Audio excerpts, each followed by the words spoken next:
qu'on continue comme ça. Ce que je veux vous dire, c'est que la grande réussite du président de la République, et notre grande réussite malgré tout le monde le sait, c'est la baisse du chômage.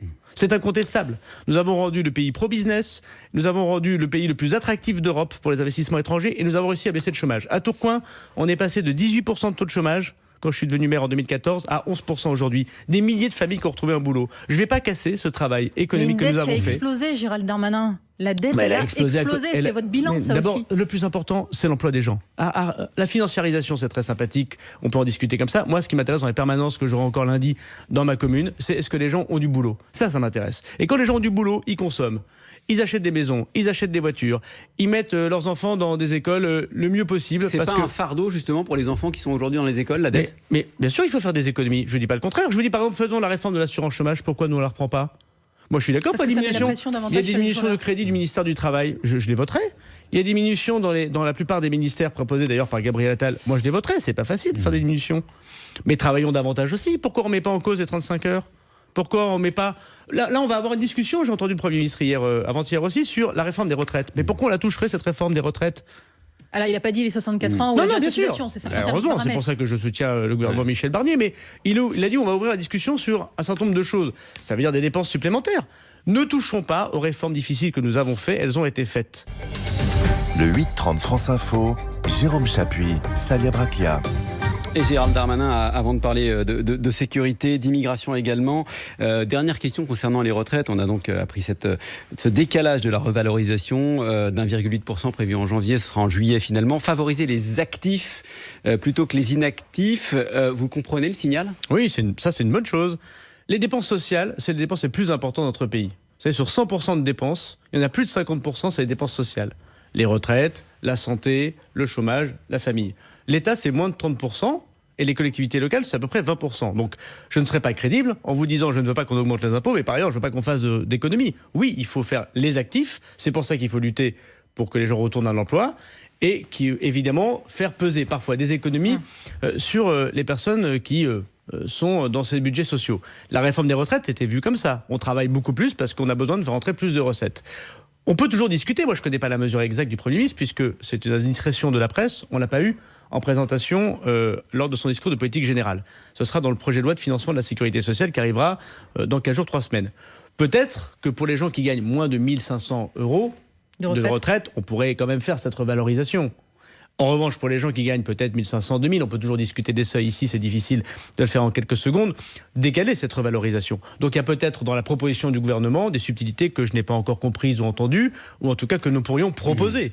Parce qu'il faut faire attention aux gens qui ont des petites retraites. Mais oui, c'est plutôt une forme d'économie intéressante proposée par le gouvernement. Gérald Darmanin, votre successeur à l'intérieur, Bruno Retailleau, fait beaucoup parler de lui depuis sa nomination. Il veut incarner l'autorité et l'ordre, et pour cela, il met plusieurs mesures sur la table. D'abord, en partant de l'exemple du meurtrier présumé de Philippines, il y a la volonté de prolonger la durée de rétention dans les centres pour les personnes sous OQTF. Elles sont actuellement de 90 jours. Il veut les prolonger jusqu'à 210 jours. Est-ce que vous êtes pour ?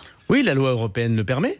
La France est un pays qui ne va pas jusqu'au bout de la possibilité de mettre en rétention les personnes qui sont expulsables du territoire national. Ce qu'a dit hier Bruno Retailleau, si je l'ai bien compris, c'est nous le faisons déjà pour les terroristes. Il se trouve que j'étais le ministre qui l'a fait. C'est-à-dire que pour les gens qui sont accusés de terrorisme, nous pouvons aller jusqu'au bout de cette durée de rétention, parce que pendant qu'ils ne sont pas dehors, ils font pas d'actes terroristes, même si c'est pas une peine judiciaire. C'est le débat qu'on a avec la justice. Et il le propose pour les crimes sexuels. Je suis favorable à sa proposition. La généralisation pour l'ensemble des personnes qui ont un OQTF est plus discutable. Pourquoi ? Parce que plus vous mettrez du monde qui vont durer longtemps dans les centres de rétention, sachant qu'on a 1300 places. J'en ai rajouté 400, il faut augmenter le nombre de places. Il faut continuer à augmenter ce nombre de places. C'est ce qu'on avait prévu dans la loi de programmation du ministère de l'Intérieur, et je suis très heureux que Bruno Retailleau continue. C'est plus discutable pour les autres, parce que après, le juge, vous le savez bien, c'est ce qui est arrivé dans l'ignoble affaire Philippines, considère que comme le ministère de l'Intérieur n'a pas beaucoup de chances de renvoyer dans son pays d'origine la personne de telle nationalité, il le fait libérer. Donc il faut, en même temps qu'on fera l'allongement de rétention, changer le jugement avec lequel le juge des libertés de la détention libère ou non cette personne. Donc là-dessus aussi, il y a des subtilités selon les cas. Mais je veux dire que Bruno Retailleau a raison de voir étendre au crime sexuel la rétention. C'est très compliqué ces dossiers parce que ça concerne l'intérieur, les préfets, la justice et aussi les relations avec les autres pays. Bruno Retailleau dit qu'il va dialoguer avec les pays d'origine parce que beaucoup refusent de délivrer les laissez-passer consulaires qui permettent d'expulser. Il a des chances d'y arriver ? Alors vous avez galéré. Vous avez essayé, vous ? Oui, ça fait, je pense, plus de 30 ans que tout le monde galère. Et je pense que tous les pays autour de nous galèrent. D'ailleurs, même si nous sommes à un taux très bas d'exécution des EQTF. 7-8%. Non, on est autour de 20%. Mais en tout cas, c'est très bas. On va pas chipoter. Évidemment, il y a beaucoup mieux à faire. Nous sommes le pays européen qui arrivons malgré tout à en expulser le plus. C'est-à-dire que l'Allemagne, l'Italie, la Grande-Bretagne, l'Espagne, tout le monde a les mêmes problèmes. Bon. Et donc, lui, il veut mettre la pression sur les pays d'origine. Comment on fait ? Donc c'est très dur d'être ministre de l'Intérieur. Donc d'abord, je voudrais dire à Bruno Retailleau qu'il a mon soutien.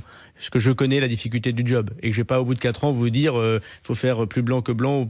Donc il a raison d'essayer. Non, mais vous qui vouliez aller au Quai d'Orsay, au ministère des Affaires étrangères, vous auriez travaillé là-dessus ? Évidemment, vous avez raison. Le ministre de l'Intérieur, il a 3 clés. Une première, c'est Bercy. Il faut qu'il ait de l'argent pour construire des centres de rétention, pour avoir des agents dans les préfectures. Donc il faut qu'il se batte pour son budget. Moi, je l'aiderai à se battre pour son budget. Le deuxième, c'est la justice. Parce qu'on voit bien que quand la chaîne pénale n'est pas efficace, lorsqu'il n'y a pas assez de fermeté de la part du monde de la justice, lorsque les juges des libertés de la détention libèrent les personnes, le ministre de l'Intérieur, il peut faire ce qu'il veut avec ses policiers. C'est handicapant. Et puis troisièmement, c'est évidemment le Quai d'Orsay, le ministère des Affaires étrangères, puisque l'immigration doit être le numéro 1 de nos discussions avec un certain nombre de pays, notamment du Maghreb. Alors ensuite, là où j'ai peut-être une légère différence avec Bruno Retailleau, c'est que je ne pense pas que ce soit en étant hostile aux pays d'origine, par exemple l'Algérie ou le Maroc. Il est hostile là ? Il a évoqué la remise en cause du traité franco-algérien comme le Premier ministre. Je sais que c'est une question très importante. Comme Édouard Philippe, d'ailleurs. On peut discuter, oui, mais j'avais montré avec Édouard une petite différence sur ce point. Je pense qu'on risque de braquer nos amis algériens, nos amis marocains, nos amis tunisiens. Et quand vous êtes ministre, vous n'êtes plus dans le discours, vous êtes dans le faire. Et tous les jours, vous devez faire partir des personnes dans ces pays d'origine. S'ils vous bloquent les départs, si vous disent, écoutez, ce que dit le ministre de l'Intérieur, c'est inacceptable, en fait, vous ne protégez pas la sécurité des Français. Donc quand il dit, Bruno Retailleau, il faut agir sur les visas, il faut agir sur l'aide au développement, il faut agir sur les droits de douane, il met trop la pression là. Non, il a raison de le faire. Simplement, comme toute chose, il faut faire peut-être les choses parfois discrètement.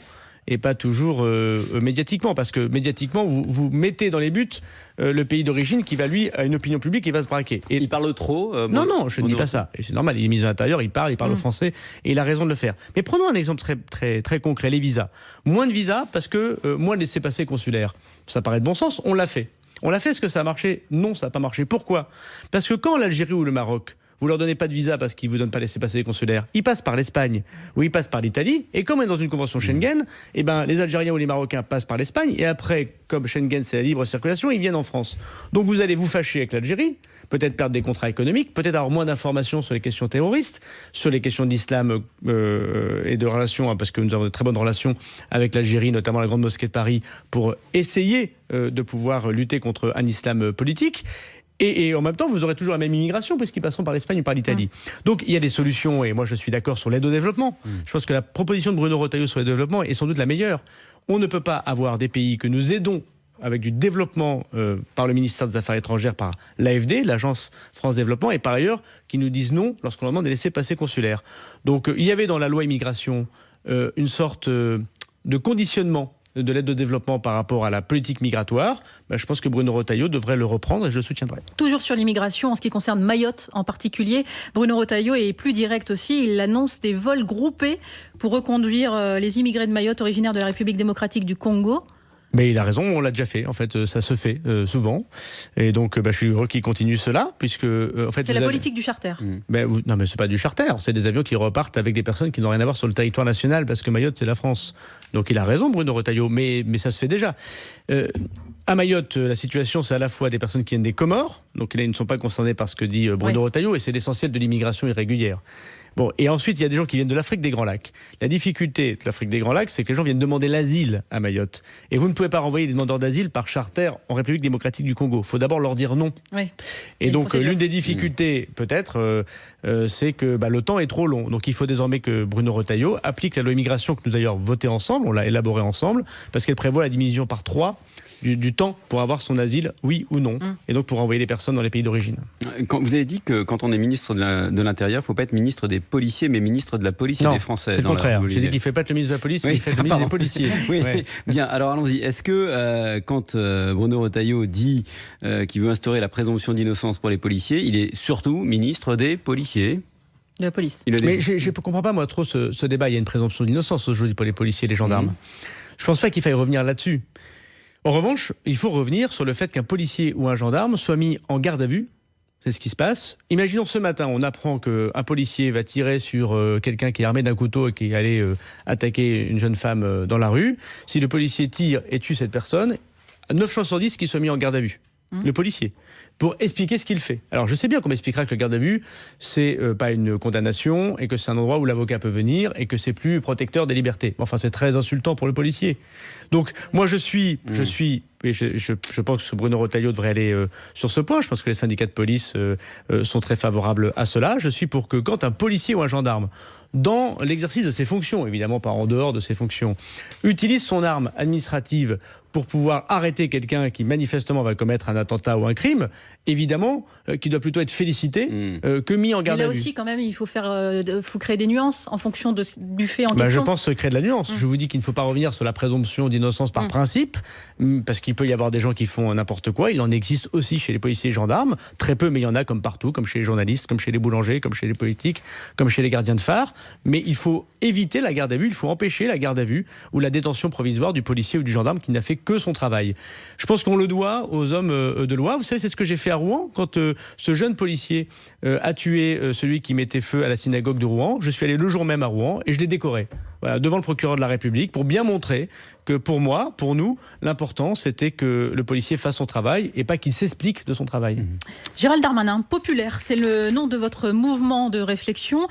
Pourquoi c'est en quittant le pouvoir que vous vous rendez compte que vous étiez déconnecté, que vous avez oublié les classes populaires ? Alors moi personnellement je ne pense pas les avoir oubliés, ils m'ont réélu dans ma circonscription que chacun connaît très, très populaire justement, mais d'abord on a perdu les élections. Bon, quand on a perdu 2 élections,